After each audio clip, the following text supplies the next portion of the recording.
you say a few encouraging words about working with dogs with anxiety, the rewards for both humans and dogs? Okay, that's a really interesting question and reflection. Rescue dogs can be fantastic, and a lot of rescue dogs have significant trauma and often anxiety issues that are going on for them. So choosing which rescue dog you take into your home can be a really critically important part of this equation.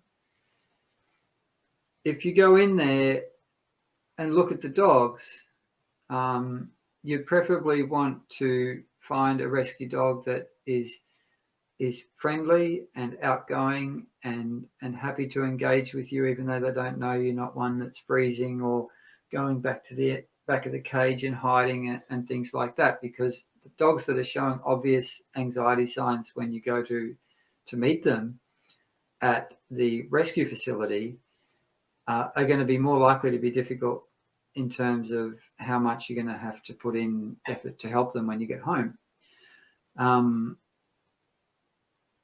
at the same time, you know, it can be immensely rewarding helping these rescue dogs. And I've seen a lot of people who've used the therapeutic relaxing touch and silent pain bodywork that I teach, who've taken their rescue dogs from traumatized and anxious and terrified to being calm and happy and integrated into the home and, you know, lovely, happy dogs.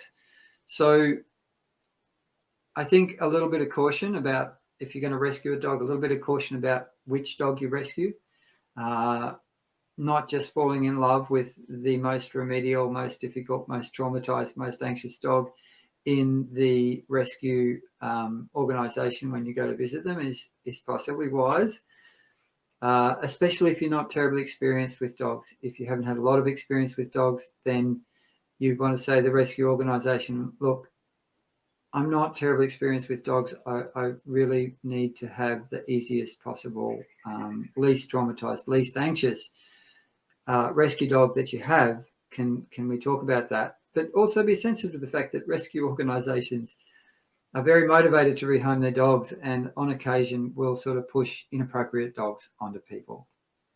Take your time. Don't necessarily rescue the first dog you see, but you can absolutely help the vast majority of anxious dogs a lot.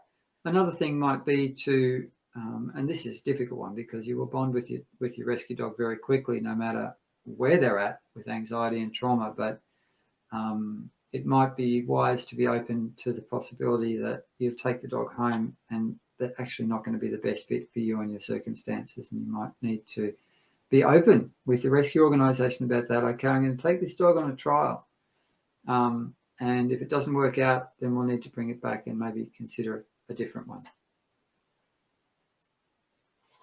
There are numerous methods for helping anxious dogs. Flower essences are an excellent addition option. When your dog is anxious, a flower essence blend can help to calm them down. Here are some guidelines for administering these gentle floral remedies to your dog.